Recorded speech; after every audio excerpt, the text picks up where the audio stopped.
नमस्कार, मैं प्रिया। आज 25 जून। खबरों की तरफ बढ़ने से पहले एक नजर सुर्खियों पर। शिक्षा मंत्री ने स्कूल कॉलेज खोलने को लेकर कही अहम बात। चुनाव से तय होंगे परामर्शी समिति के अध्यक्ष। बिहार में उम्मस से अभी कोई राहत नहीं। पटना हाईकोर्ट ने शिक्षकों की नियुक्ति का जारी किया आदेश। डीटीओ के घर छापे के लिए मंगवानी पड़ी पैसे गिनने वाली मशीन। अब चले बढ़ते हैं बिहार की 25 बड़ी खबरों की ओर विस्तार से। शिक्षा मंत्री ने स्कूल कॉलेज खोलने को लेकर कही अहम बात। शिक्षा मंत्री विजय कुमार चौधरी ने हाल ही में कोरोना के जारी माहौल के बीच स्कूल कॉलेज खोलने को लेकर अपनी प्रतिक्रिया दी है, जिसके तहत उन्होंने कहा कि शिक्षण संस्थानों को खोलने के लिए अनुकूल परिस्थितियों के आने पर सबसे पहले कॉलेज और समकक्ष उच्च संस्थान को खोलने का काम किया जाएगा। हालांकि इन सबका फैसला बिहार में जारी टीकाकरण और दूसरी परिस्थितियों को देखते हुए ही किया जाएगा। इसके साथ ही उन्होंने कहा कि 6 जुलाई के बाद उच्च शिक्षण संस्थान खोलने पर विचार किया जा सकता है। हालांकि अभी इस संबंध में कोई निर्णय नहीं लिया गया है। उन्होंने साफ किया है कि स्कूलों को खोलने का अभी कोई विचार विमर्श नहीं है। आपकी जानकारी के लिए आपको बता दें कि बिहार के सभी शिक्षण संस्थान लंबे समय से बंद चल रहे हैं। चुनाव से तय होंगे परामर्शी समिति के अध्यक्ष। बिहार में त्रिस्तरीय पंचायत समिति का आयोजन नहीं होने पर पंचायतों के संचालन के लिए परामर्शी समितियों का गठन किया गया था, जिसके बाद इन समितियों में अध्यक्षों के रिक्त पदों को लेकर सरकार ने तैयारी शुरू कर दी थी। वहीं अब सरकार ने नए सिरे से अध्यक्षों की नियुक्ति का रास्ता निकाला है, जिसके तहत अब वैसे ग्राम पंचायत जहां किसी कारणवश मुखिया और उप मुखिया दोनों नहीं है, वहां परामर्शी समिति के अध्यक्ष पद के लिए वार्ड सदस्यों के बीच चुनाव कराया जाएगा, जिसके बाद ही सर्वाधिक मत हासिल करने वाले वार्ड सदस्य को अध्यक्ष पद की जिम्मेदारी भी दी जाएगी, जिसके बाद अब इसके चुनाव की जिम्मेदारी प्रखंड कार्यपालक पदाधिकारी को दी गई है। इसको लेकर पंचायत राज विभाग के अपर मुख्य सचिव अमृतलाल मीणा ने इस संबंध में स्पष्ट आदेश जारी किया है। अहम यह है कि कार्यपालक पदाधिकारियों से 2 टूक कहा गया है कि वे वार्ड सदस्यों के बीच चुनाव में मतदान नहीं करेंगे।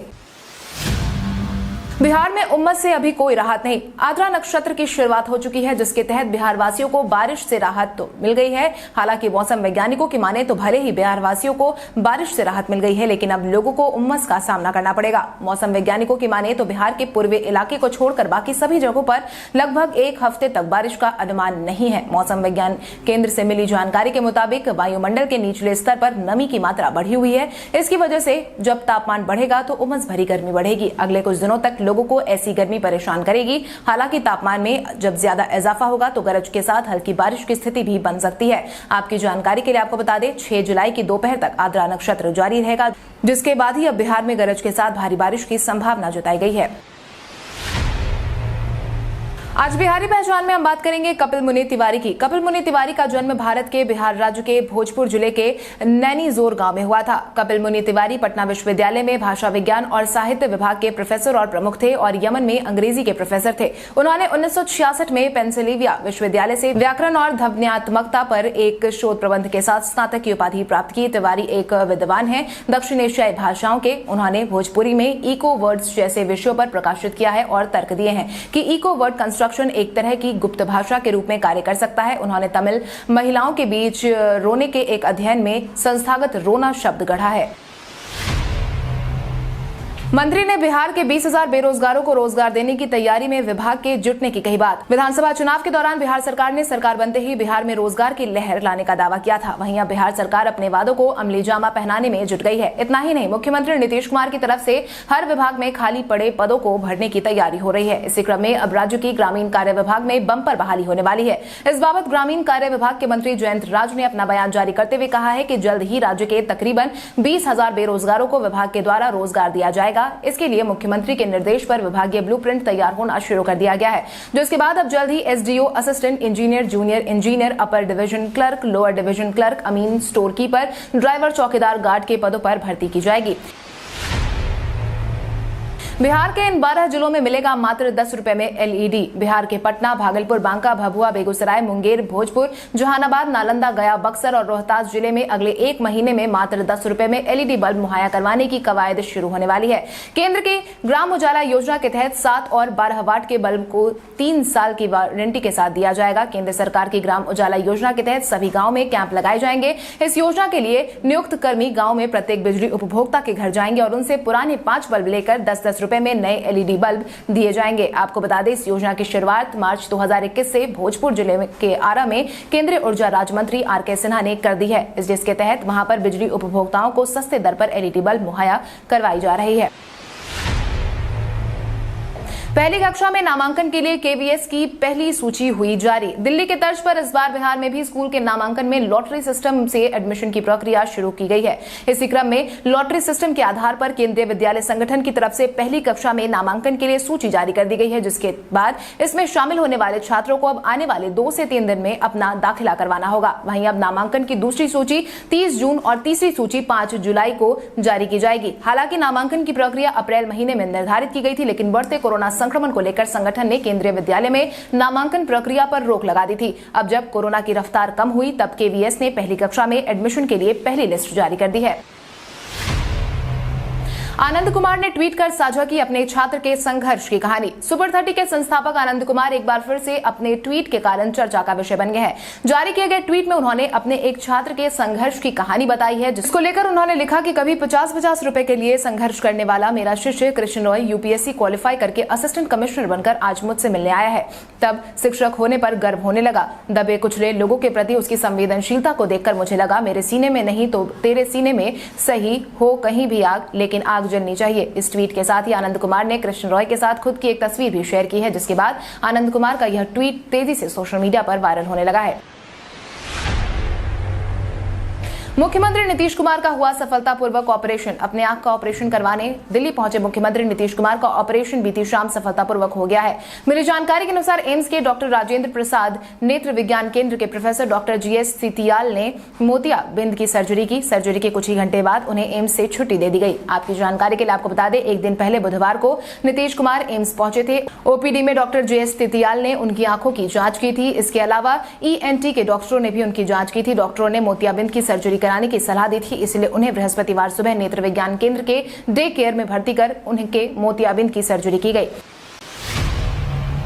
DTO के घर छापे के लिए मंगवानी पड़ी पैसे गिनने वाली मशीन। बीते दिन मुजफ्फरपुर जिला परिवहन पदाधिकारी रजनीश लाल के आवास पर विजिलेंस का छापा पड़ा। यह छापेमारी निगरानी विभाग ने उनके पटना और मुजफ्फरपुर स्थित आवास पर की है, जहां पर रजनीश लाल के घर से विभाग को लगभग 40 लाख से ज्यादा रुपए बरामद हुए हैं। मिली जानकारी के अनुसार घर पर सोने की बिस्कुट भी मिली है, जिससे निगरानी विभाग द्वारा कीमत की जानकारी जुटाई जा रही है। छापेमारी के बाद से इलाके में हड़कंप मच गया है। वहीं कैश की गिनती के लिए विभाग को कैश मशीन का सहारा लेना पड़ा। सोशल मीडिया कंपनियों को शिकायत के 24 घंटे के अंदर फर्जी खातों को करना होगा बंद। केंद्र ने हाल ही में अपने नए IT नियमों को लागू किया है। IT नियमों के हिस्से के रूप में अब ट्विटर, फेसबुक, इंस्टाग्राम और यूट्यूब को सख्त दिशा निर्देश जारी किए गए हैं, जिसके तहत अब इन सोशल मीडिया कंपनियों को यह सुनिश्चित करना होगा कि कोई भी सोशल मीडिया यूजर अपने प्रोफाइल पिक्चर के रूप में जाने माने व्यक्तियों या व्यवसायों और यहां तक कि सामान्य ग्राहकों की फर्जी प्रोफाइल का इस्तेमाल न करे। ऐसा करने वालों के प्रोफाइल पिक्चर को हटाने की जिम्मेदारी इन सोशल मीडिया साइट्स को दी गई है। इतना ही नहीं, अगर प्रोफाइल पिक्चर को लेकर कोई उपयोग या उनकी तरफ से कोई सूचना पेश की जाती है तो इसे 24 घंटे के अंदर हटाना होगा। पटना में आज से मिलेगी रूस की वैक्सीन। राजधानी पटना में आज से रूसी वैक्सीन स्पुतनिक वी बिहार वासियों को मिलेगी, जिसके तहत शुक्रवार से पटना के मेदांता अस्पताल में वैक्सीन के डोज आम लोगों के लिए जारी कर दिए जाएंगे। आपकी जानकारी के लिए आपको बता दें, मेदांता अस्पताल ने वैक्सीन मुहैया करवाने के लिए सबसे पहले राज्य सरकार से अनुमति मांगी थी, जिसके तहत ही अस्पताल में टीकाकरण के लिए किए गए इंतजामों का निरीक्षण किया गया, जिसके तहत ही अब आज से वैक्सीन की डोज आम नागरिकों के लिए उपलब्ध करवाई जाएगी। आपको बता दें कि सरकार ने स्पुतनिक वैक्सीन की कीमत लगभग 1100 रुपए तय की है। लंबे अरसे से पटना और बिहार के लोग स्पुतनिक वैक्सीन का इंतजार कर रहे थे। बिहार के 4 एक्साइज अधीक्षक का हुआ तबादला। बिहार में जारी अधिकारियों के तबादले के बीच मद्य निषेध विभाग ने भी बीते दिन बड़ा तबादला कर दिया, जिसके तहत विभाग ने 4 जिलों के अधीक्षक का ट्रांसफर कर दिया है। मद्य निषेध उत्पाद एवं निबंधन विभाग की तरफ से जारी किए गए अधिसूचना के तहत नालंदा के एक्साइज अधीक्षक विजय शेखर दुबे को वैशाली का अधीक्षक बनाया गया। वैशाली के अधीक्षक सुनील कुमार सिन्हा को बेगूसराय मद्य निषेध अधीक्षक के पद पर पदस्थापित किया गया। वहीं बेगूसराय के मद्य निषेध अधीक्षक अजय शंकर सहाय को भागलपुर का अधीक्षक बनाया गया। इसके साथ ही भागलपुर के अधीक्षक उमाशंकर प्रसाद को स्थानांतरित करते हुए अगले आदेश तक नालंदा का अधीक्षक नियुक्त किया गया है। पटना हाईकोर्ट ने शिक्षकों की नियुक्ति का जारी किया आदेश। न्यायमूर्ति डॉक्टर अनिल कुमार उपाध्याय की एकल पीठ ने मोहम्मद अफरोज और अन्य की याचिका पर सुनवाई करते हुए बीते दिन सेकेंडरी और सीनियर सेकेंडरी स्कूल में कॉमर्स विषय में खाली पड़े शिक्षकों के पद को भरने का आदेश जारी किया है, जिसके तहत पटना हाईकोर्ट ने राज्य सरकार को कॉमर्स विषय की रिक्तियों को 3 महीने के भीतर तय करके 6 महीने के भीतर स्वीकृति पड़े खाली जगहों को STET परीक्षा लेकर भरने का आदेश दिया है। आपकी जानकारी के लिए आपको बता दें 25 सितंबर 2019 को कॉमर्स शिक्षकों के पदों को भरने के लिए निर्णय लिया गया था, लेकिन STET परीक्षा के संचालन के लिए बिहार स्कूल एग्जामिनेशन बोर्ड को अधियाचना अर्थात रिक्वेजिशन नहीं भेजा गया था। इनकम टैक्स विभाग ने IT रिटर्न भरने वालों को दी बड़ी राहत। कोरोना के इस माहौल के बीच बीते दिन कारोबारियों को इनकम टैक्स विभाग ने बड़ी राहत दी है, जिसके तहत इनकम टैक्स विभाग ने कोरोना महामारी की वजह से वित्त वर्ष 2020-21 के लिए IT रिटर्न दाखिल करने की डेडलाइन बढ़ा दी। विभाग की तरफ से साझा की गई जानकारी के अनुसार वित्त वर्ष 2020-21 में कमाई गई इनकम के लिए इंडिविजुअल टैक्स रिटर्न 31 जुलाई के बजाय 30 सितंबर तक भर सकते हैं। Central board of director taxes ने कंपनियों के लिए रिटर्न फाइल करने की डेडलाइन 31 अक्टूबर से बढ़ाकर 30 नवंबर 2021 कर दी है। कोई टैक्स पेयर जिसने अपना रिटर्न डेडलाइन के बाद भी नहीं भरा है वो बिलेटेड ITR फाइल कर सकता है, हालांकि इसके लिए उसे पेनाल्टी भरनी होगी। बिहार में कोविड-19 के मिले 250 से कम मामले। स्वास्थ्य विभाग की तरफ से मिली जानकारी के अनुसार बिहार में बीते दिन के पिछले 24 घंटे में कुल मिलाकर 212 मरीजों की पुष्टि हुई है, जिसके बाद बिहार में एक्टिव मरीजों की संख्या 2557 पर पहुंच गई है। इसके साथ ही अगर हम प्रभावित जिलों की बात करें तो अररिया में 1, अरवल में 1, औरंगाबाद में 1, बांका में 4, बेगूसराय में 5, भागलपुर में 4, दरभंगा में 16, ईस्ट चंपारण में 8, गया में 3, गोपालगंज में 2, जमुई में 6, कटिहार में 6, खगड़िया में 4, किशनगंज में 6, लखीसराय में 2, मधेपुरा में 5, मधुबनी में 3, मुंगेर में 10, मुजफ्फरपुर में 4, नालंदा में 3, नवादा में 2, पटना में 39, पूर्णिया में 17, रोहतास में 1, सहरसा में 8, समस्तीपुर में 3, सारण में 21, सीतामढ़ी में 2, सिवान में 6, सुपौल में 9, वैशाली में 4, वेस्ट चंपारण में 4 मामलों की पुष्टि हुई है। इसके साथ ही 2 ऐसे मामले सामने आए हैं जो दूसरे राज्यों के हैं, लेकिन इनके सैंपल बिहार के अलग अलग जिलों में कलेक्ट किए गए हैं। इसके साथ ही बीते दिन के पिछले 24 घंटे में कुल मिलाकर 1,07,167 सैंपल की जांच की गई है। वहीं कुल मिलाकर 355 मरीज ठीक होकर घर वापस लौटे हैं। जदयू की नई प्रदेश कमेटी में महिलाओं को मिली 33% हिस्सेदारी। जदयू ने बिहार प्रदेश कमेटी का गठन कर लिया है, जिसमें महिलाओं की इस बार बल्ले बल्ले है। प्रदेश अध्यक्ष उमेश कुशवाहा की तरफ से गठित किए गए इस नई कमेटी में महिलाओं को पार्टी नीति के तहत 33% हिस्सेदारी दी गई। इसके साथ ही नई टीम में उपाध्यक्ष के रूप में 29, महासचिव के रूप में 60, सचिव के रूप में 114 और बतौर कोषाध्यक्ष 1 व्यक्ति को रखा गया है। इसके साथ ही इस बार 7 लोगों को पार्टी का प्रवक्ता बनाया गया है। इसके साथ ही अपनी नई टीम का ऐलान करते हुए जदयू के प्रदेश अध्यक्ष उमेश कुशवाहा ने कहा कि नीतीश कुमार हमेशा से महिलाओं के अधिकारों की बात करते हैं और महिलाओं के उत्थान के बारे में सोचते हैं। आउटसोर्सिंग में आरक्षण लागू करने के लिए जीतन राम मांझी ने दिया सुझाव। देश को आउटसोर्सिंग का हब बनाया जा रहा है। वहीं जीतन राम मांझी ने अब इस मुद्दे को लेकर अपना पक्ष रखा है, जिसके तहत उन्होंने अपनी चिंता व्यक्त करते हुए कहा कि देश को भले ही आउटसोर्सिंग का हब बनाया जाए, लेकिन इसमें आरक्षण का प्रावधान सुनिश्चित किया जाए। इस बाबत उन्होंने कहा कि केंद्र और राज्य सरकार के द्वारा आउटसोर्सिंग के सहारे योजनाओं के क्रियान्वयन के प्रयास में अनुसूचित जाति, जनजाति और दूसरे लोगों के आरक्षण के लिए प्रावधान लागू किए जाए। चिराग पासवान को कांग्रेस ने साथ आने का दिया इशारा। चिराग पासवान की लोजपा में जब से 2 बंटवारे हुए हैं, तब से अन्य पार्टियां चिराग में दिलचस्पी दिखाने लगी है। पार्टी में आई फूट के बाद से जहां एक तरफ राजद लगातार चिराग को अपने साथ शामिल करने के लिए कहती रही है, वहीं दूसरी तरफ अब कांग्रेस ने भी चिराग को न्योता दिया है। इसको लेकर कांग्रेस सांसद अखिलेश प्रसाद सिंह ने कहा है कि चिराग पासवान के साथ धोखा हुआ है। विश्वास में रहकर जदयू भाजपा ने उनको धोखा दिया है। रामविलास पासवान के समर्थक चिराग को ही अपना नेता मानते हैं। इसके साथ ही कांग्रेस के साथ चिराग के आने के सवाल पर उन्होंने कहा कि अगर ऐसी कोई स्थिति बनेगी तो राजनीति में कोई दरवाजा बंद तो होता नहीं है, वो अपने आप बात होने लगेगी और चीजें आगे बढ़ेंगी। राजद ऑफिस के बाहर लगा पोस्टर। महंगाई को लेकर सियासी घमासान के बीच बीते दिन राजद कार्यालय के बाहर पोस्टर लगाया गया है। पोस्टर के माध्यम से राजद ने सरकार पर निशाना साधने का काम किया है। पोस्टर में कहा गया है कि देश में इन दिनों सरसों का तेल 220 रुपए प्रति किलो हो गया है, रिफाइंड तेल 180 रुपए प्रति किलो, अरहर दाल 120 रुपए प्रति किलो, मसूर दाल 75 रुपए प्रति किलो और चने का दाल 80 रुपए प्रति किलो हो गया है। आम लोगों को इन दैनिक जरूरतों के सामान खरीदने में काफी परेशानी हो रही है। बावजूद सरकार महंगाई बढ़ाती ही जा रही है। इसके साथ ही जारी किए गए पोस्टर में पार्टी ने लिखा कि जब विपक्ष में होते हैं तो महंगाई पर बड़ा सवाल उठाते हैं और जब सत्ता में आते हैं तो उसका जिम्मेवार विपक्ष को बताते हैं। 10 सितंबर से मिलेगा जियो गूगल का सबसे किफायती स्मार्टफोन। बीते दिन मुकेश अंबानी ने आयोजित RIL के 44वें सालाना आम सभा में रिलायंस जियो और गूगल की साझेदारी में बने स्मार्टफोन जियो नेक्स्ट की घोषणा कर दी। लॉन्च के साथ ही मुकेश अंबानी ने कहा कि नया स्मार्टफोन बेहद किफायती होगा और 10 सितंबर यानी कि गणेश चतुर्थी से बाजार में मिलने लगेगा।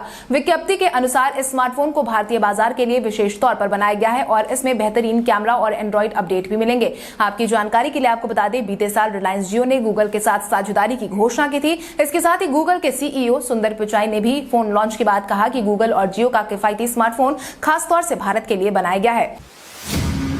भारत के इतिहास में आज की तारीख कई कारणों से दर्ज। मुगल शासक बाबर 1529 में बंगाल पर विजय प्राप्त कर अपनी राजधानी आगरा लौटा था। भारत क्रिकेट टीम में 1932 में ब्रिटेन के लॉर्ड्स मैदान पर अपना पहला टेस्ट मैच खेला। इंदिरा गांधी के नेतृत्व वाली कांग्रेस सरकार की सलाह पर भारत के राष्ट्रपति फखरुद्दीन अली अहमद ने 1975 को देश में आपातकाल लगाने की घोषणा की थी। आपातकाल की बरसी 1977 में 25 जून को काला दिवस के रूप में मनाया जाता है। रूस द्वारा भारत के साथ रणनीतिक साझेदारी बढ़ाने का निर्णय 2004 में हुआ। बॉलीवुड अभिनेत्री करिश्मा कपूर का जन्म 25 जून 1974 का हुआ। भारत की राष्ट्रवादी नेता और स्वतंत्रता संग्राम सेनानी स्वामी सहजानंद सरस्वती का निधन 1950 में आज ही के दिन हुआ था। टीम इंडिया की हार को लेकर सचिन तेंदुलकर ने बताई वजह। टीम इंडिया को वर्ल्ड टेस्ट चैंपियनशिप में हार का सामना करना पड़ा है। वहीं अब टीम को मिली हार की समीक्षा भी शुरू हो गई है। इसी क्रम में अब भारत को मिली हार को लेकर सचिन तेंदुलकर ने अपना बयान जारी किया है, जिसके तहत उन्होंने अपना ट्वीट जारी करते हुए कहा कि विश्व टेस्ट चैंपियनशिप 2021 जीतने के लिए पहले तो न्यूजीलैंड क्रिकेट टीम को बधाई। आप फाइनल में बेहतर टीम की तरह खेले। टीम इंडिया जरूर अपने प्रदर्शन से निराश होगी। मैंने पहले ही कहा था कि आखिरी दिन पहले 10 ओवर अहम होंगे। मैच का रुख पहले सेशन में तय हो जाएगा और भारत ने कोहली और पुजारा दोनों के विकेट 10 गेंद के भीतर ही गंवा दिए। इसी कारण से टीम पर दबाव बढ़ गया था। बिना नंबर सेव किए व्हाट्सएप पर आसानी से भेज सकते हैं मैसेज। अब बिना नंबर सेव किए ही आप व्हाट्सएप पर किसी को भी मैसेज भेज सकते हैं। अब आप api.whatsapp.com लिंक को कॉपी करके पेस्ट करें। पेस्ट करने से पहले आप कंट्री कोड के साथ उस यूजर का नंबर एंटर करें जिससे आप मैसेज सेंड करना चाहते हैं। लिंक को ब्राउजर में डालने के बाद एंटर करें। अब नीचे मैसेज +911234567890 ऑन व्हाट्सएप लिखा होगा। इसके नीचे मैसेज लिखा होगा। इसके लिए आप चाहे तो व्हाट्सएप अपने डेस्कटॉप पर डाउनलोड भी कर सकते हैं या फिर व्हाट्सएप वेब से भी इसे एक्सेस कर सकते हैं। अब आइए जानते हैं सराफा बाजार और पेट्रोल डीजल के क्या थे भाव। अगर हम सराफा बाजार की बात करें तो सोने का भाव 24 जून को 22 कैरेट के लिए प्रति 10 ग्राम 46,190 रुपए था। वहीं 24 कैरेट के लिए प्रति 10 ग्राम 47,190 रुपए था। इसके साथ ही अगर हम चांदी की बात करें तो चांदी का भाव प्रति किलो 67,900 रुपए था। इसके साथ ही राजधानी पटना में पेट्रोल की कीमत 99.55 रुपए प्रति लीटर और डीजल 93.89 रुपए प्रति लीटर था। कल हमारे द्वारा पूछे गए सवाल का जवाब आप में से बहुत सारे यूजर ने हमें कॉमेंट करके दिया था। उसके लिए आपका बहुत बहुत धन्यवाद। आप में से जिन यूजर कमेंट हमें अच्छा लगा है उनके नाम हैं दिव्यांशु कुमारी, ऋषिकेश राजपूत, अनिता देवी, बलिंदर कुमार, शंकर मुखिया, आमिर हुसैन, मुकेश कुमार, रब्बानी राजा, रवि रोशन कुमार, असलम राज, उदय शंकर, राजेश कुमार, कृष्ण मुरारी यादव। इसके अलावा हमारी टीम को और भी लोगों के जवाब अच्छे लगे हैं, मगर समय के अभाव के कारण हम उनका नाम नहीं ले पाए। लेकिन आप हमारे सवालों का जवाब देते रहे। हम कल आपका नाम लेने की पूरी कोशिश करेंगे। तो चलिए बढ़ते हैं आज के सवाल की। और आज का सवाल कुछ इस प्रकार है। आपके अनुसार भारतीय टीम को मिली हार के बाद विराट कोहली को कप्तानी छोड़ देनी चाहिए या नहीं? अपने जवाब हमें कॉमेंट करके जरूर बताएं। इसके साथ ही आज के लिए बस इतना ही। बिहार की बड़ी खबरों से अपडेटेड रहने के लिए हमारे यूट्यूब चैनल को सब्सक्राइब करें और बेल आइकन दबाना ना भूलें। धन्यवाद।